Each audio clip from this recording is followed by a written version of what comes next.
అందరికీ నమస్కారం. చూసారా తాటికాయలు చూపిస్తుంది అమ్మమ్మ, ఏంటి అనుకోవద్దు.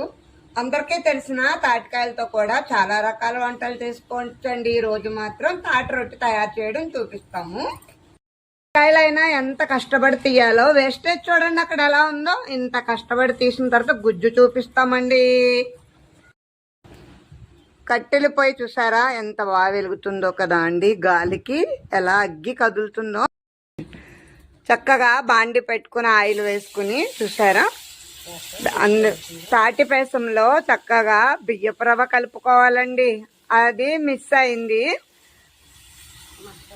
మొత్తం అంతా అద్దుకోవాలి. అద్దుకున్నాక మళ్ళా తీస్తాను.